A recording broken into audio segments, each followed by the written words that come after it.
107. Discontinuity and Antinomianism. Chalcedon Position Paper, number 59, February 1985. From the days of the early Church to the present, a variety of heresies and opinions have contributed to the development of modern antinomianism. In our previous position papers, some of these have been discussed. It is important now to look at the American influences and other modern philosophies which have gone into the modern formulation of this concept. In the early years of the Republic, the pressures of English deism led to a progressive de-emphasis on the Old Testament. For the deists, the Old Testament was a primitive religious expression of the ancient Hebrews. Having no love for their contemporary Jews, the deists were not disposed to view their Hebrew forebears favourably.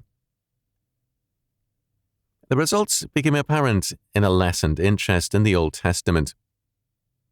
Whereas earlier the Puritans had seen the whole Bible as the binding Word of God, now, as J. Fliegelman has noted in Prodigals and Pilgrims, 1982, the Bible was slowly becoming identified with the New Testament alone. From 1777 to 1800, there were only 33 American editions of the whole Bible, but nearly 80 separate printings of the New Testament. This was a break with the Puritan love of the whole Word of God.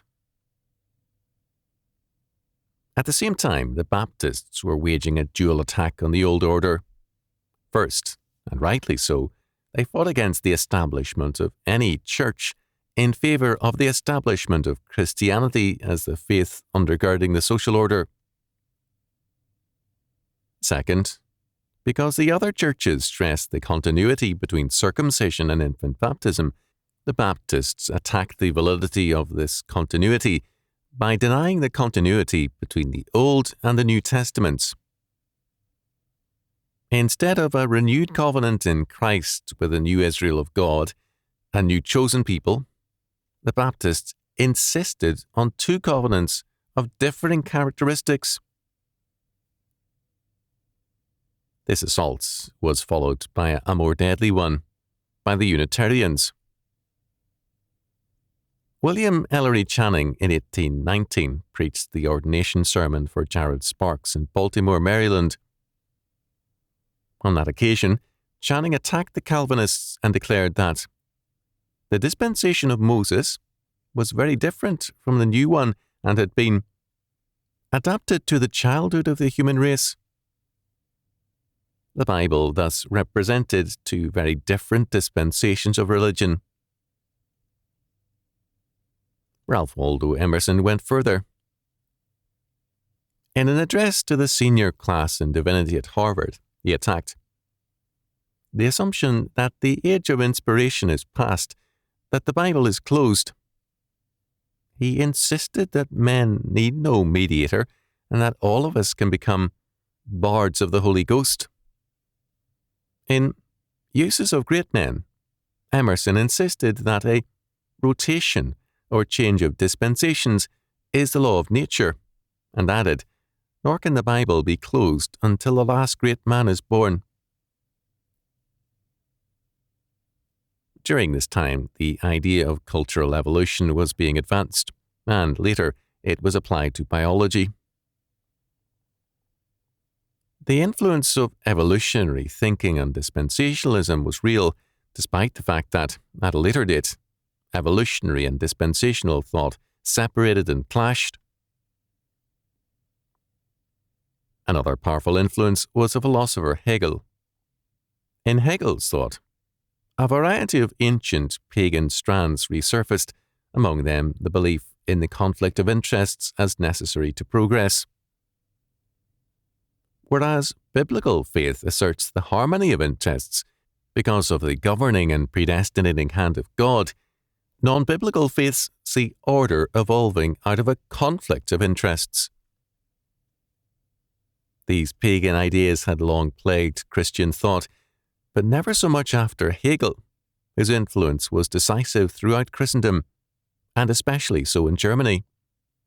Hegel came into biblical studies very plainly in the work of Ferdinand Christian Bauer.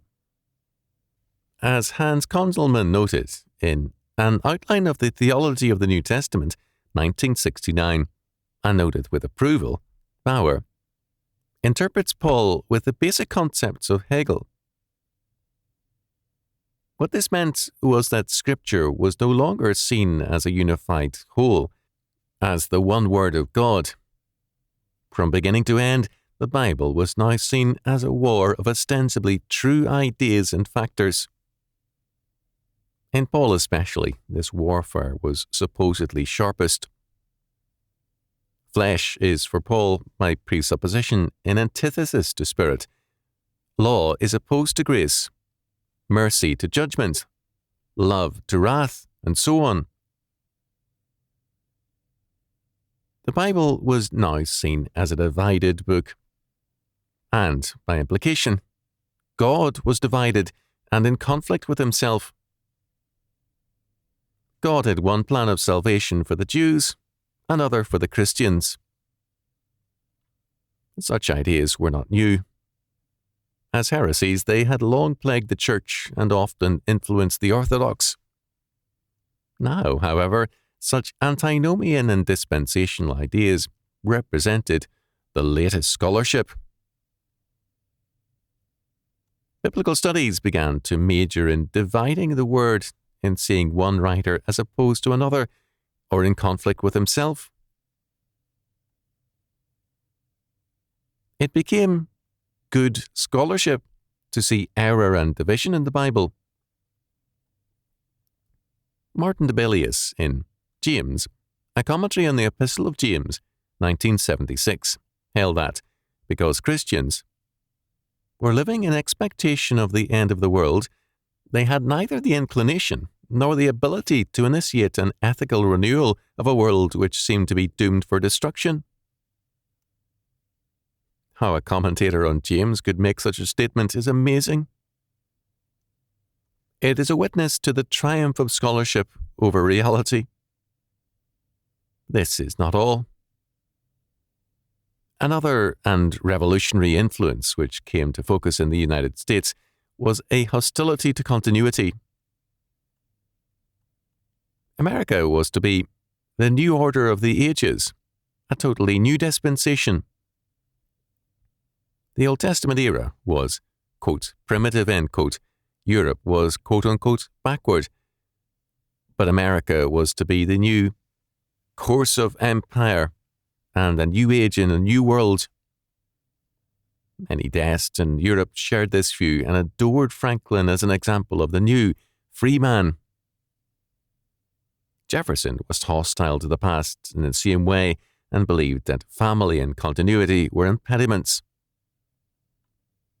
As he wrote to John Adams on October the 28th, 1813, he believed the human race should be scientifically bred like animals, with superior men, like himself, given harems, not for the sake of pleasure, but to breed. For the same reason, hostility to continuity, Jefferson affirmed in another letter, September the 4th, 1823, his belief in perpetual revolution to destroy the past and create Jefferson's imagined paradise. He knew that so radical a revolution as he wanted was mass murder. Yet the object or goal is worth rivers of blood and years of desolation. The Adams-Jefferson letters. Jefferson's great hatred was reserved for Calvinism, which he called demonism.